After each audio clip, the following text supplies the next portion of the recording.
Welcome to Pieces for My Puzzle. I am your host, Nikki Shipp, and I'm excited to be sharing with you my life with a son on the spectrum. This podcast is for anyone who is looking for quick tips and perspective, but most of all, for hope and inspiration. So sit back, relax, and let's put the pieces together.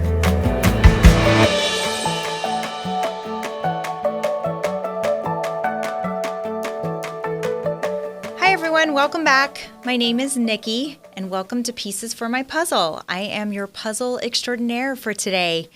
Last week we spoke about how to de-stress and take time for you and for your kiddo. This week we're going to be discussing sensory issues that your kids might have on the spectrum and some of the experiences that you may or may not have had or could have in the future. So I think we can all agree, all of us that are in the special needs community that have special needs kiddos, sensory issues are a real thing, right? Sensory processing disorder, if we want to get completely technical, is a real thing. And I think what's most difficult sometimes is that for people that aren't necessarily in that world of special needs or have a kid on the spectrum, they're not always going to understand what's happening. And that's really hard. But the best way I'm going to describe sensory processing disorder or a sensory need is that the brain has trouble organizing and responding to information from the senses. That's what's happening to a kiddo on the spectrum. And certain sounds, sights, smells, textures, even tastes can create a feeling of overload to them. And when they go into sensory overload, that usually will trigger a behavior. So even bright or flickering lights, loud noises for some kids is really difficult. Like I said, certain textures of food, scratchy clothing. All of these things are just some of the triggers for kids on the spectrum. My son, Drayson, actually, there's certain food textures he doesn't like. I'm really lucky because he doesn't have too many food aversions, but he does like yogurt. He can't have yogurt. It just, the texture like makes him gag. So we definitely don't give him yogurt. But or jeans. He doesn't like wearing jeans or anything with a tag. So if I buy something with a tag, I need to make sure that I remove the tag. Jeans, it's really hard to get him to wear a pair of jeans, even just for a family photo. Last month or a couple months ago, I was able to get him in a pair of jeans for a family photo. And I think the second we got home, he ran upstairs and put his gym pants back on. So we have to look at certain clothes and certain things to buy for him that aren't going to trigger his senses, that sensory overload that he might experience. So what happens is it creates a difficulty of them organizing and responding to information that comes in through the senses. So it's really important to remember that things might trigger your child and you might not know at first, especially if they're not verbal. Drayson is partially verbal at this point, but when he was diagnosed at the age of 3, he wasn't talking at all. So trying to figure out what's triggering them sometimes can be really difficult. And you're going to have different types of sensory issues. You can have kids that may be oversensitive to sensory input, so they're going to be really hypersensitive. And then you might have times where they're undersensitive or hyposensitive, where it's not really affecting them very much at all. And sometimes, like I said, it's both. Sometimes it could be a loud noise one day and something else the next. So it's real important to remember that sensory issues are across the board. It's not just usually one thing.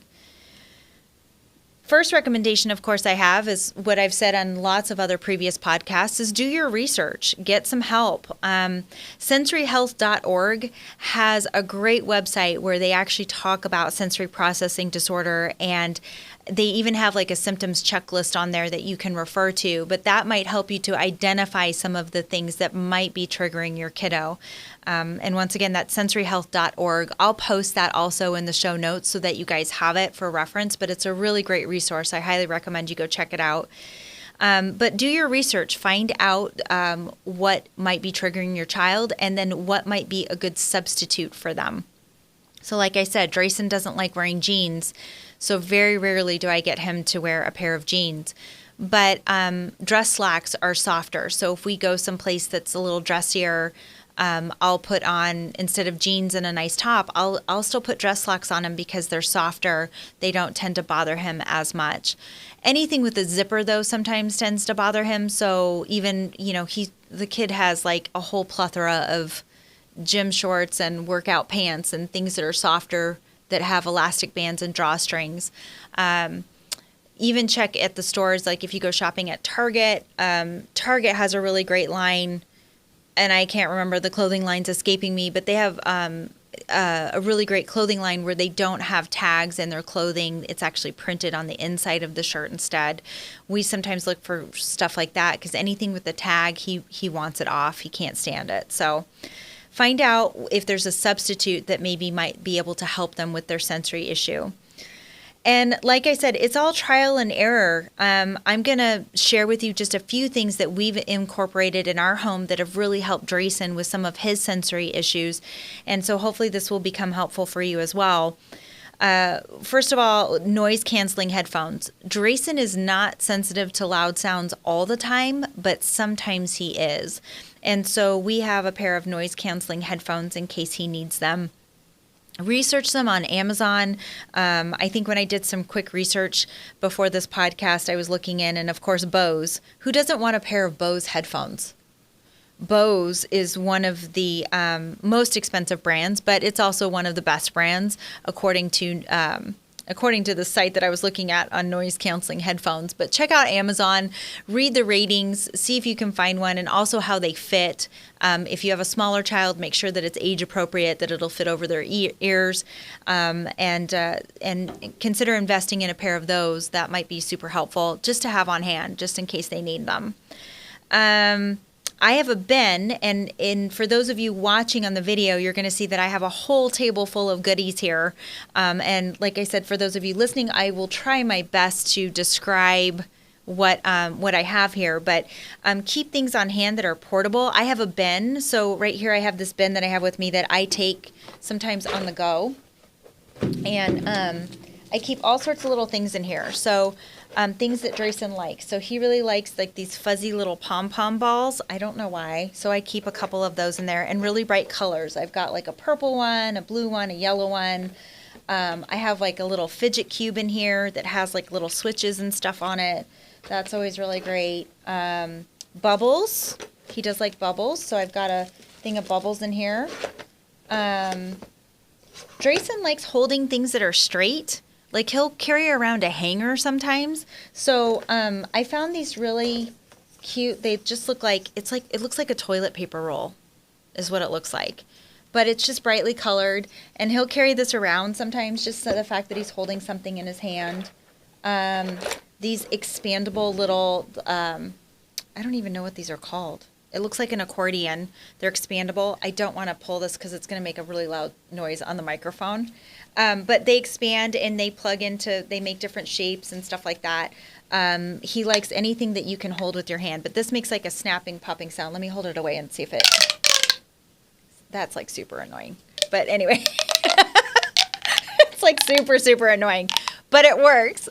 So I don't really care if he's in the backseat of the car using it. It works. Some magnetic putty. He likes that. And I found these little bracelets that are like basically a zipper. And so him just holding it, going back and forth, pulling it like a zipper, he likes those types of things. So I try to keep this on hand. If I can't keep a bin with me, obviously, right? So if I'm out and about and I can't carry a bin of toys with me, I'll keep some things in my purse as well. So the other recommendation I have is have a timer ready. I sometimes will pull up my timer just on my phone, but that helps me to prompt Drayson to the next task, or if we're going someplace else or doing something. So if I tell him that I'm going to put on the timer and we've got 3 minutes, then he knows when that timer goes off, it's time to go to the next task. And so that's really helpful for his structure, because a lot of times if I try to break him from what he's doing and I interrupt whatever his thought process is, and I'm trying to get him to do something else that is sensory based, that might trigger him. So prompting him is a really big deal. So have a timer ready if you need it. weighted blankets. So my dear friend Darlene and neighbor, I just love her, she made Drayson this weighted blanket. You can look on Pinterest. I'm going to be honest with you, I don't have that kind of time. I don't have time in my day to make a weighted blanket, but she was gracious enough to do this for us. This is the size, for those of you viewing, like you'll see it's smaller. It's not like a full-size blanket. It's just like a square rectangular shape. This is great because I can just set it on his lap. Okay. Some kids on sensory, it's weight bearing. So, that actually feels really nice sitting on my lap. It's weighted. And so I can, if I'm trying to desensitize him, sometimes what we do is we give him what we call squeezies. He'll come up to me and he'll let me squeeze him. And so when I squeeze, that desensitizes him or helps him to have an outlet to release that sensory overload that he's having. Weighted blankets are great for that. Again, check Amazon. I even saw in Target the other day and in Walmart, they were selling weighted blankets. They have them in different weights, so you can buy them. I think they start off at like 5 or 7 pounds and they go up from there. Drayson does have one across his bed as well, but this is great, the lap one, if I'm trying to get him to work at a desk or work at a table or do some sort of activity. This kind of helps to desensitize him a little bit by putting the weighted blanket on his lap. I do know that there's also weighted vests that you can buy. And again, I would check Amazon for those. Do your research and see, but weighted vests sometimes works really well too. I mentioned in my previous podcast, I think it was 5, on taking time for you, aromatherapy, that really helps too. Only if they're not sensitive to scents though. If they're sensitive to scents, don't do this because then you will trigger them instead. So if scents don't bother them, consider maybe some sort of aromatherapy, lavender or citrus-based. Sometimes I diffuse it in the room. Drayson, sometimes I'll mix it with the carrier oil and rub it on his back or on his chest just to help calm him at night, especially before bedtime. It's pretty funny because he's gotten so used to it that he knows now at night he'll say, Mama oils. And so I always joke around with my husband that I'm going to anoint our little prince in oils because he's so used to me doing lavender with him at night. So, but that helps to kind of calm him, and it eases his senses, and that's what I want for him. Another really great resource that I found, which I don't think I brought it today, but I'll just describe it to you guys. It's called Calm Strips. And if you haven't had a chance, you can go to their website, calmstrips.com. Check them out. It's really great. They're just these easy little tiny strips, and they won't do any damages to any surface. I think it's like a vinyl-based type of sticker, but the top of the sticker has different textures. And you can buy different designs, different colors, and there's 2 different types of textures, I believe. But I just put 2 strips at his where he sits at the table, and just the sensory of him rubbing over those strips calms him, the texture of it. I've even considered contacting his teacher to put some at his desk because I'm curious to see if that would help calm him at all at school. And then I have some upstairs when he has his HAB or therapy sessions that he can use those calm strips as well. They peel off really easy. They won't leave any stickiness either on the surface. They won't damage the surface. You can put them on the back of your phone. You can put them pretty much anywhere, but I keep them when he's trying to sit. It's really nice because then I can get him to sit for an extended period of time without wiggling around too much. So check them out. It's something we recently discovered. My son loves them. And once again, they're called Calm Strips. So for those of you that travel quite a distance, sometimes road tripping is always important, especially if you want to take a trip, right? And or just a long drive. Sometimes if Drayson's in the car for longer than 30 minutes, he gets really, really antsy. So I always keep a bucket in my car of sensory stuff, so kind of like the Ben. Again, I found this bucket on Amazon, and it's just a bucket, for those of you listening, it's just a bucket full of toys called Anxiety Stress Relief Fidget Toys. It's literally comes in a bucket. I I said to my husband jokingly that we should put a sign on it, do not open or only open in case of fire. So if your kiddo has a sensory issue in the car, sometimes getting something to them quickly is really helpful. And if you're on a road trip, having these things ready to go are super helpful as well. Some of the things we've done with Drayson traveling is just carrying a bin of these little sensory toys so that he can just pull them out and start playing with them, and it keeps him occupied. And if it runs out, if he's not occupied for a long period of time, at least I've got a bin of things that we can choose from. So there's like a fidget ball in here. This one has like the little mesh with the marble. If you guys have seen those before, where they try to move the marble around the mesh. Oh my gosh, these things creep me out, but my son loves these. They're called, I don't even know what they're called. They're just really squishy. They gross me out. But anyway, I'm gonna squish it anyway for you guys right now. Okay, a little squishy. It's in a package, so that's why you hear the crinkling. But they're like these little squishy toys. There's also some like sensory noodles. There's a whole bunch of stuff in here. So what I do is I just keep the stuff on hand. So if he gets antsy or I need to try to distract him, I tell him to go to the bucket, or I hand him the bucket. And that's super, super effective, especially, like I said, if you're on a long road trip, if you're traveling. Sometimes we've had to take car rides with him 3-4 hours at a time, and so it keeps them occupied, and they don't trigger too much.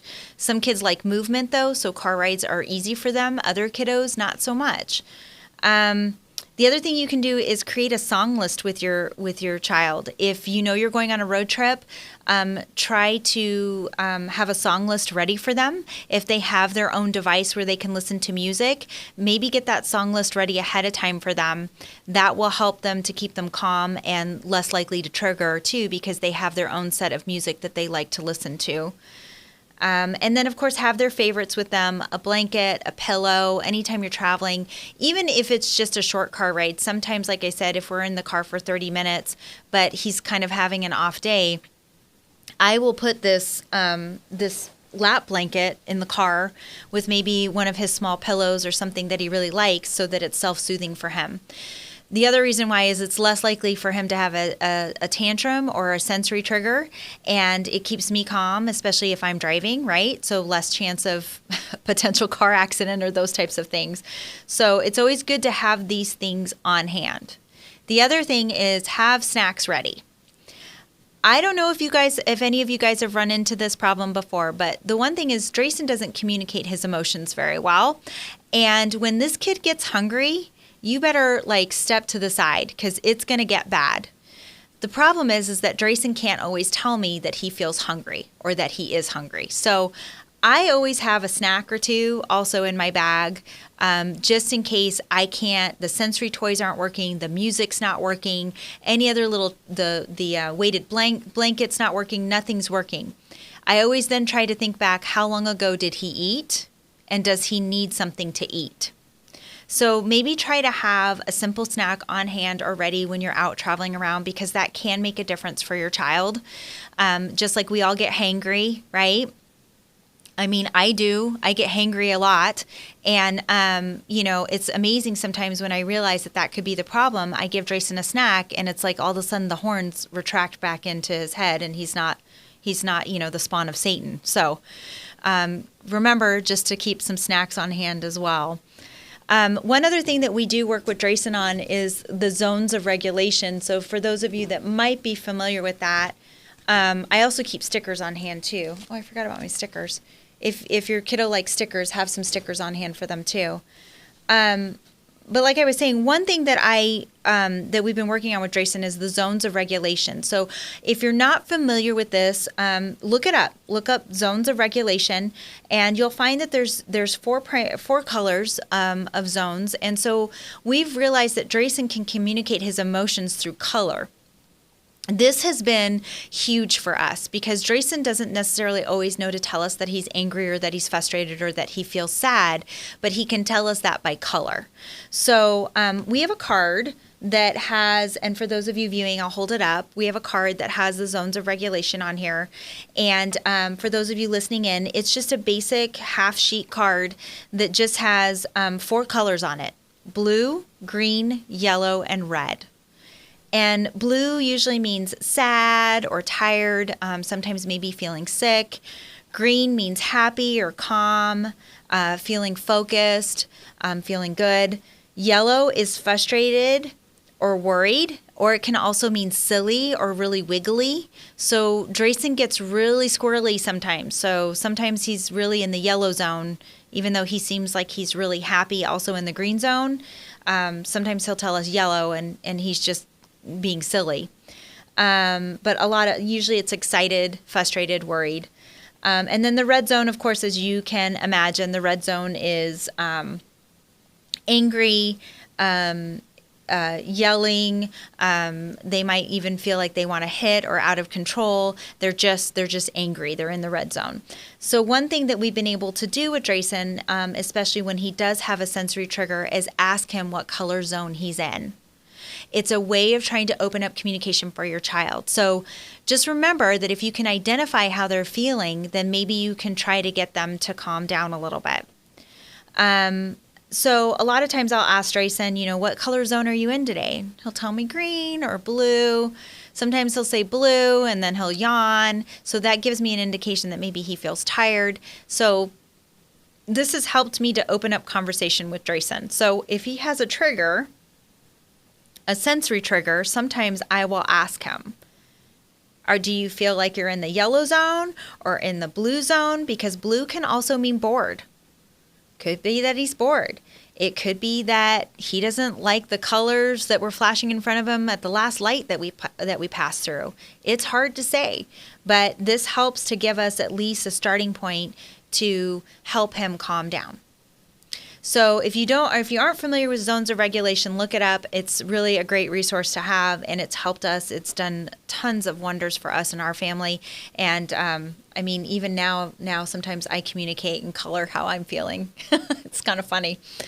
At the end of every episode, we want to do a story highlight for families to celebrate the wins that you've all experienced. I think it's important that we really hold on to the wins of what our kiddos are doing and to realize that they're capable. So if you have a story that you'd like us to read, please email info@piecesformypuzzle.com.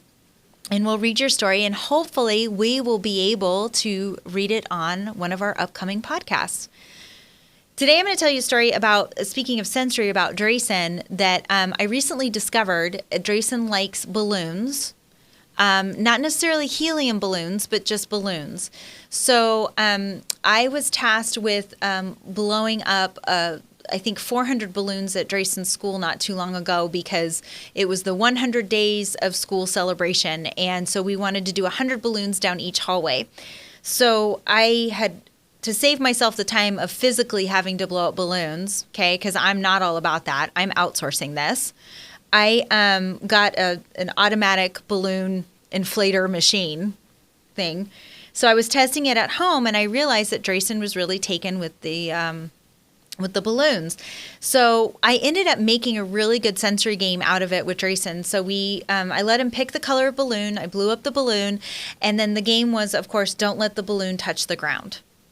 But I realized I was able to start incorporating some other things with him while I was doing that. So as we were, making sure that the balloon wouldn't hit the ground, I would tell him, try it with your left hand, only use your right hand, tap it twice, those types of things. And so we were able to make it into a really good game, as well as kind of distracting him from what other sensory issues he might be having at the same time. So needless to say, I have a bunch of random balloons now laying around my house. I'll just put it to you that way. You can open up probably any one of our bedroom doors and there's probably a couple balloons that are sitting in that room.